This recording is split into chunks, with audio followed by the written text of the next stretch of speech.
अस्सलाम वालेकुम स्टूडेंट्स। मतलब कल तक जो हमने पढ़ा था उसका कोई क्वेश्चन आपके माइंड में है तो पूछिए।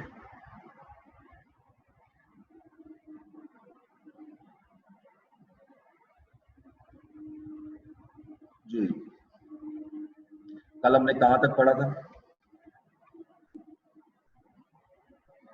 एक्यूरल कॉन्सेप्ट काउंटिंग कॉन्सेप्ट कर लिए थे सारे? सर, एक्यूरल कॉन्सेप्ट तक किया था बस। अक्रूवल किया? जी मैं चेक कर लेता।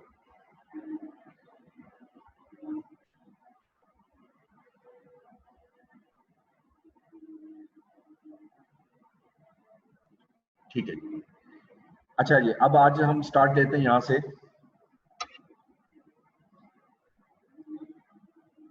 इसका दूसरा नाम जो है ना अक्रूवल का, मैचिंग प्रिंसिपल भी कहते हैं, और मैचिंग को एग्जामिनर अलहदा से भी देता है, मैचिंग प्रिंसिपल या मैचिंग कॉन्सेप्ट। और इसको हम डिफाइन करते हैं, all the revenues and expenses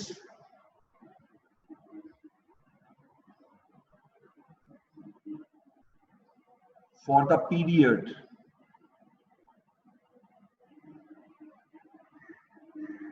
must be matched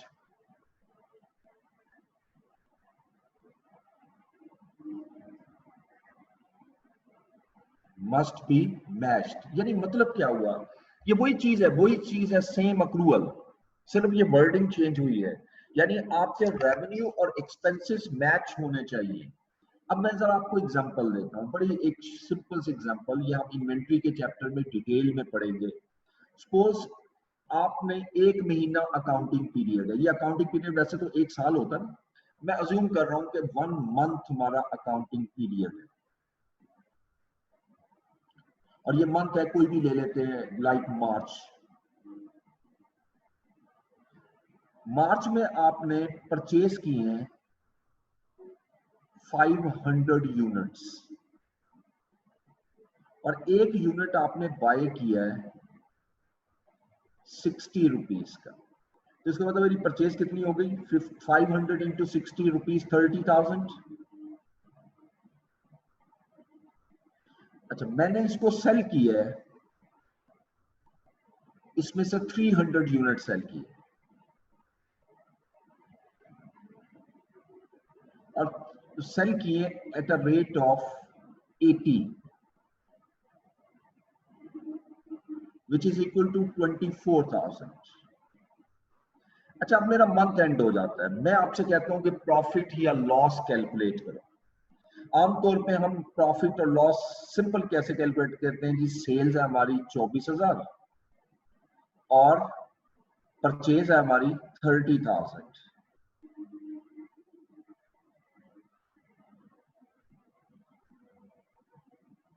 अब यहां पर अगर मैं कैलकुलेट करूं कि अगर मेरा रेवेन्यू 24,000 है और मेरी कॉस्ट 30,000 है, तो इसका मतलब 6,000 का मेरा लॉस हुआ।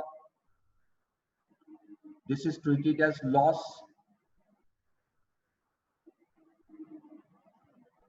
ठीक है, हालांकि अगर मैं यहां से देखूं तो ये मुझे लॉस तो नहीं हो रहा।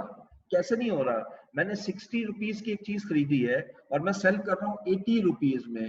हाउ कैन आई से इट इज अ लॉस? ये तो लॉस नहीं नजर आ रहा, ये तो सीधा सीधा प्रॉफिट है 20 रुपीज का एक यूनिट पर। तो बेसिकली अगर मैं यहां से प्रॉफिट निकालूं तो 200 यूनिट आपने बेचे, 300 यूनिट बेचे और हर यूनिट पे 20 रुपीज प्रॉफिट कमाया है, ये तो उल्टा 6,000 प्रॉफिट बन रहा है मेरा, और यहाँ लॉस आ रहा है। सो वाई? क्योंकि हमने मैचिंग प्रिंसिपल फॉलो नहीं किया, और मैचिंग प्रिंसिपल के तहत यानी it is not a way of calculating the profit. वो कहता है एक्सपेंसेस और रेवेन्यू मैच होने चाहिए। यानी मैं अगर रेवेन्यू लिखता हूँ 24,000, कितने यूनिट? ये मैं पूरा शो करूंगा, 500 into 60, sorry 300 into 80, which is 24,000। तो मैं जो परचेज लिखूंगा यहाँ पर, जिसको कॉस्ट कहते हैं, तो कॉस्ट में 500 नहीं लिखूंगा बल्कि मैच करूंगा। मैच का मतलब क्या है? जितने यूनिट मैंने बेचे हैं बस उतनी कॉस्ट में शो कर सकता हूं। यानी 300 यूनिट अभी मैं शो करूंगा इस साल, 300 into 60, which is 18,000. Now you can see the business is in profit, जो कि एक्चुअल भी प्रॉफिट में है। तो इसलिए याद रखिएगा कि मैचिंग प्रिंसिपल की एक अपनी अहमियत है। मैचिंग ये कहता है कि सिर्फ उतना एक्सपेंस शो करेंगे जितने एक्सपेंसेस के अगेंस्ट मैंने इस साल रेवेन्यू जनरेट किया है। अगर इस साल इसका रेवेन्यू जनरेट नहीं हुआ तो मैं उसका एक्सपेंस शो नहीं करूंगा, वो बल्कि जिस साल में रेवेन्यू जनरेट होगा वो उस साल में रेवेन्यू जाएगा। मसलन अब 200 यूनिट जो मैंने बाय किए हैं वो अगले महीने में सेल होंगे अप्रैल में, तो मैं उसकी कॉस्ट अगले महीने लेके जाऊंगा। This concept is known as matching concept और मैचिंग प्रिंसिपल। अच्छा, उसके बाद एक नेक्स्ट आ जाता है हमारे पास going concern. Going concern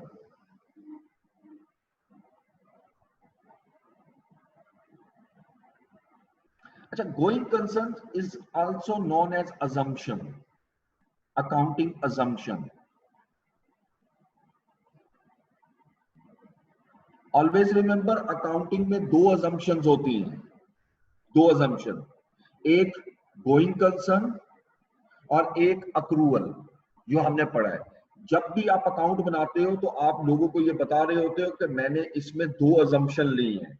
number एक कि मैंने सिर्फ वो एक्सपेंसेस लिए हैं, वो रेवेन्यू ली है जो इस साल से रिलेट करता है, और मैंने कोई ऐसा एक्सपेंस और रेवेन्यू नहीं लिया जो इस साल से रिलेट नहीं करता। और दूसरी असम्पशन आप ये बता रहे होते हो कि गोइंग कंसर्न है business. Going concern mean business shall continue its operation,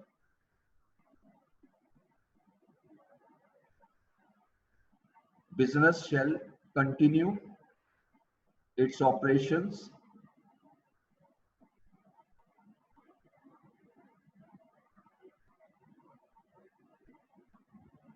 for foreseeable future. Foreseeable future.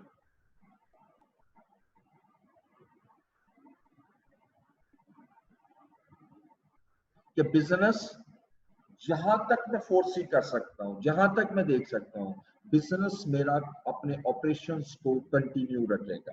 देखिए, वेरी सिंपल, अगर साल खत्म हुआ और आपसे मैं कहता हूं फाइनेंशियल स्टेटमेंट बनाओ, अगर आपकी ये नॉलेज में हो कि बिजनेस तो 2-3 महीने में खत्म हो जाएगा, तो क्या फाइनेंशियल स्टेटमेंट बनाने की जरूरत है? आंसर इज नो, हमें कोई जरूरत नहीं है। तो जरूरत तभी होगी जब बिजनेस कंटिन्यू होगा। इसलिए ये हमेशा अजम्पशन लेते हैं कि गोइंग कंसर्न में कि business shall continue its operation for foreseeable future. और अगर मैं इस अजम्पशन को कहता हूं कि बिजनेस में एप्लीकेबल नहीं हो रही, तो इसका मतलब मैं क्या लूंगा? Business shall discontinue its operation in near future, यानी बिजनेस तो आने वाले दिनों में किसी वक्त भी खत्म हो सकता है। जैसे आजकल एक जो सिचुएशन बनी हुई है कोविड-19 की वजह से, तो आपके बहुत से बिजनेस जो हैं उसमें गोइंग कंसर्न इशू बनेगा। बहुत से बिजनेस ऐसे हैं जिसमें गोइंग कंसर्न अजम्पशन लगाना मुश्किल होगा, यानी उसका मतलब है कि business will discontinue its operation in near future. ठीक है, इसको हम कहते हैं गोइंग कंसर्न।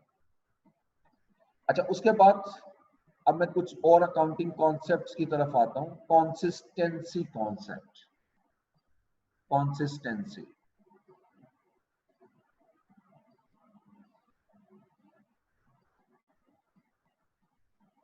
जब अकाउंटिंग हम कर रहे होते हैं, अभी तो हमने पढ़ी है ट्रांजैक्शंस, अभी तो बेसिक लेवल पढ़ा है, लेकिन थोड़ा सा आगे जाएंगे, जैसे एडजस्टमेंट शुरू होंगी, तो बहुत सी आपकी चीजें ऐसी होती है अकाउंटिंग में जो बेस कर रही होती हैं अकाउंटिंग पॉलिसीज पर, अकाउंटिंग एस्टिमेट्स पर, अकाउंटिंग बेसिस पर, अकाउंटिंग कन्वेंशंस पर। यानी कंपनी कई अकाउंटिंग में एस्टिमेट लगाती है, अकाउंटिंग में कई पॉलिसी सिलेक्ट की जाती है। मिसाल के तौर पे एक बड़ी सिंपल एग्जांपल देता हूँ कि मैं अगर आपसे कहूँ कि रेवेन्यू कब रिकॉर्ड करना चाहिए, ये एक पॉलिसी है, ये कंपनी टू कंपनी डिफर करती है।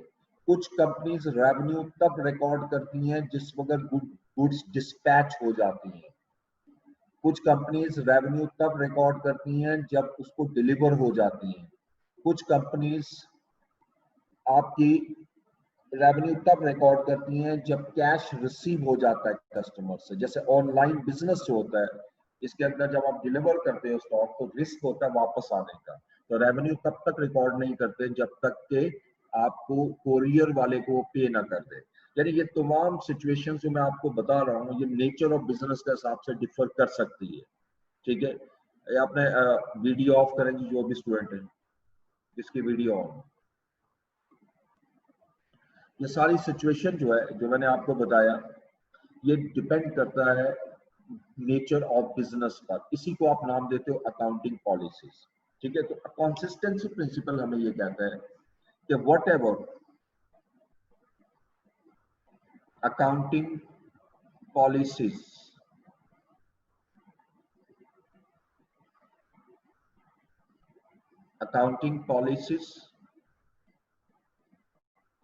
estimates, basis, etc. has chosen by the company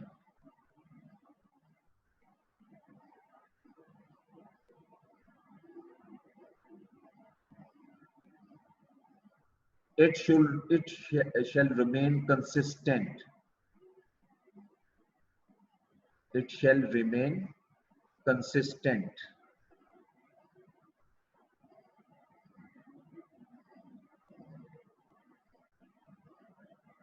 or from year on year.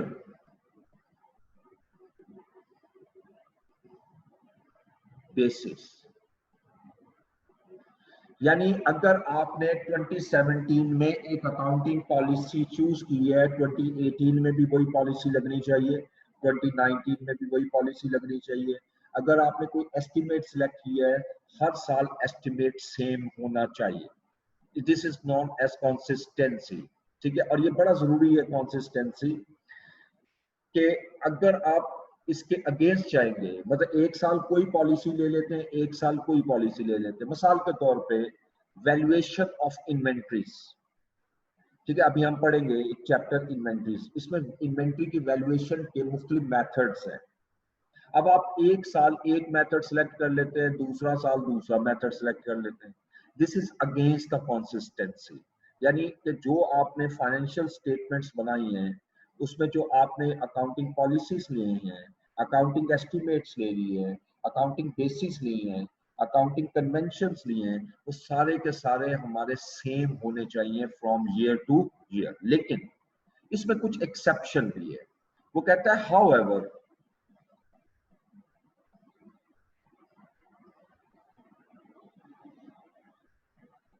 these can be changed। बड़ी इंटरेस्टिंग सिचुएशन आ गई। ऊपर मैंने बताया कि चेंज नहीं हो सकता और अब मैं लिख रहा हूं these can be changed, लेकिन इसमें कुछ कंडीशन होगी। कब चेंज हो सकता है? इफ दो कंडीशन हमें कंसिस्टेंसी में आती हैं। Number one, it is allowed by another standard, by another IAS international accounting standard. ये इंटरनेशनल अकाउंटिंग स्टैंडर्ड जो हमें अलाउ करता है कि आप अकाउंटिंग पॉलिसीज चेंज कर सकते हैं या अकाउंटिंग एस्टिमेट चेंज कर सकते हैं।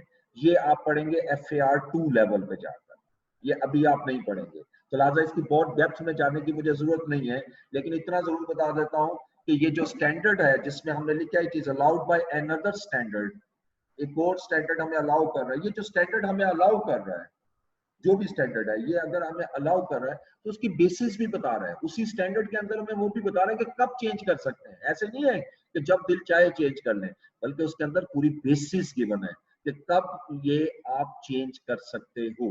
Number two, it is necessary to make changes, necessary to make changes। मिसाल के तौर पे आप बिजनेस कर रहे हो, बिजनेस में डाइवर्सिफिकेशन होती रहती है। डाइवर्सिफिकेशन का मतलब क्या है कि बिजनेस के ऑपरेशंस के अंदर चेंजेस लाना।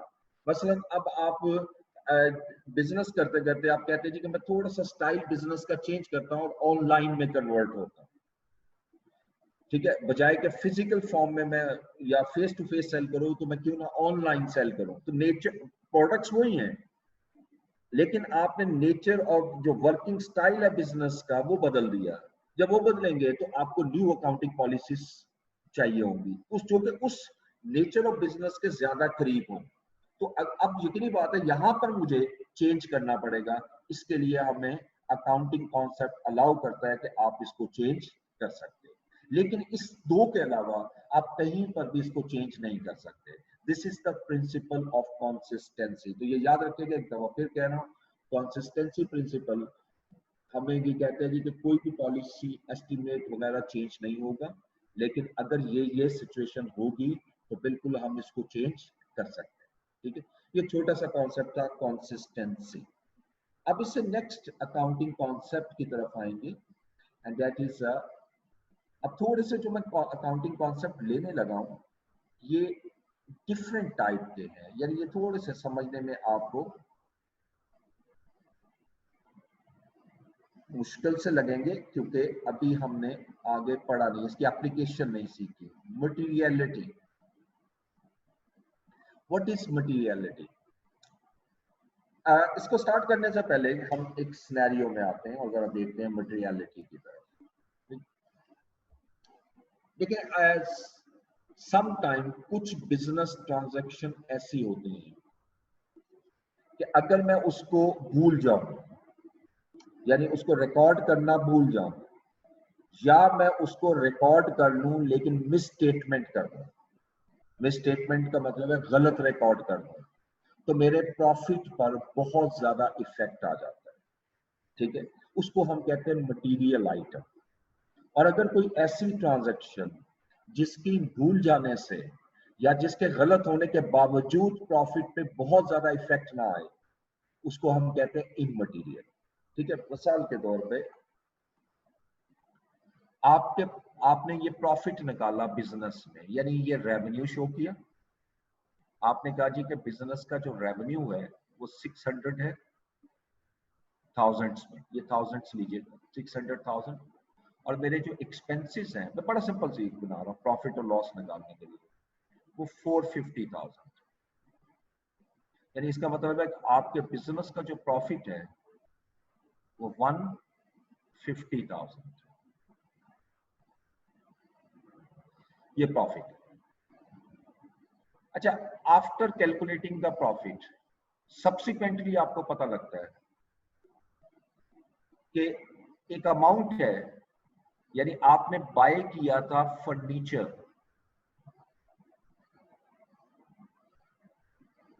₹90,000,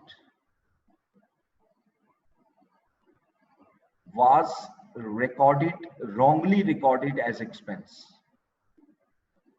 was wrongly recorded as expense। इस लाइन को बड़े ध्यान से देखते हैं।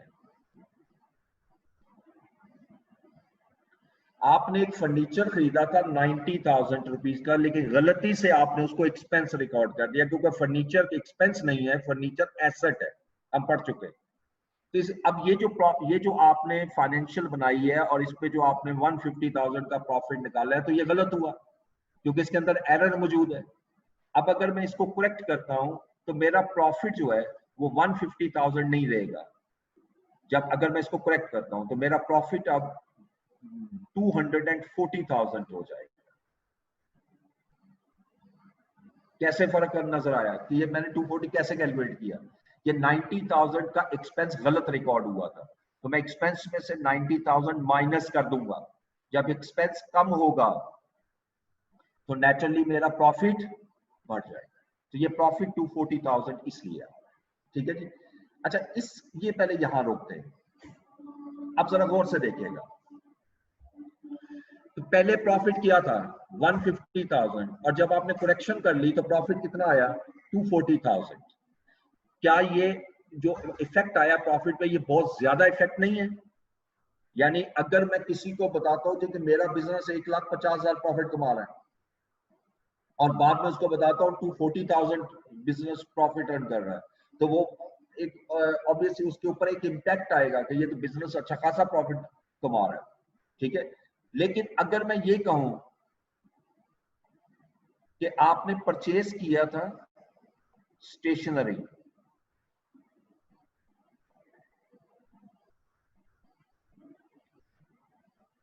ऑफ ₹100 और आपने इसको ओमिट कर दिया, यानी रिकॉर्ड ही नहीं हुआ, ₹100 की स्टेशनरी खरीदी और ₹100 स्टेशनरी खरीदने के बाद आप भूल गए, उसको रिकॉर्ड करना ही भूल गए। अब यकीनी बात है, एरर तो है ना। अगर मैं इस एरर को करेक्ट करता हूं तो प्रॉफिट पे क्या इफेक्ट आएगा? अगर मैं इस एक्सपेंस को रिकॉर्ड करता हूं तो क्योंकि ये तो ओमिट हो गया ना, जब मैं रिकॉर्ड करूंगा तो प्रॉफिट कम हो जाएगा। पहले प्रॉफिट कितना था? 150,000, तो अब प्रॉफिट रह जाएगा 149,900।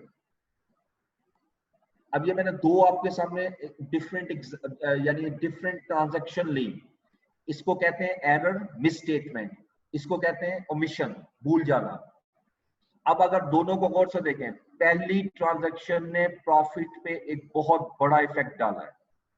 आपका प्रॉफिट 1,50,000 से चेंज होकर 2,40,000 पर चला गया, 240,000 पे। This is not as material item, ये मटीरियल ट्रांजैक्शन है।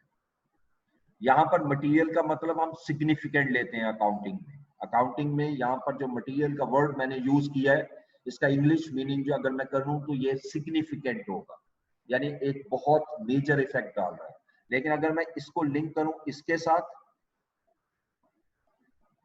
तो आप देखो कि प्रॉफिट पे कोई ज्यादा इफेक्ट नहीं आया। मगर अगर मैं बताऊं किसी को कि मेरा प्रॉफिट 150,000 है और फिर मैं बताऊं कि मेरा प्रॉफिट नहीं 149,900 है, तो उस पर कोई इफेक्ट नहीं आएगा, उस पर्सन पर कोई इफेक्ट नहीं पड़ेगा। क्यों?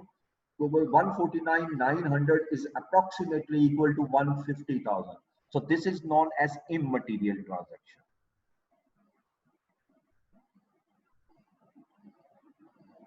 मटीरियलिटी कॉन्सेप्ट हमें सिर्फ ये बताता है कि ऐसी आइटम जो किसी भी जो मटीरियल नेचर की है, उसको आपने किसी सूरत में उसके अंदर एरर नहीं होनी चाहिए, उसकी मिस स्टेटमेंट नहीं होनी चाहिए। फॉर एग्जांपल, मुझे ये 90,000 की अगर मैं एरर करेक्ट नहीं करूंगा तो ये मेरे अकाउंट ठीक कंसिडर नहीं होंगे। लेकिन अगर ये ₹100 को मैं नहीं भी रिकॉर्ड करता, यानी ओमिट हो गया, सामने आ भी गया, मैंने कहा चलो छोड़ दो, तो इससे कोई फर्क नहीं पड़ेगा क्योंकि ये इममटीरियल आइटम। ठीक है, तो मटीरियलिटी को सिर्फ इसलिए देखा जाता है कि कोई भी मेजर आइटम किसी भी बिजनेस के अंदर ओमिट ना हो, आप उसको यानी उसको आप रिमेंबर रखें। तो इसको हम डिफाइन भी इसी तरह करते हैं, every item shall be considered as any item shall be treated as material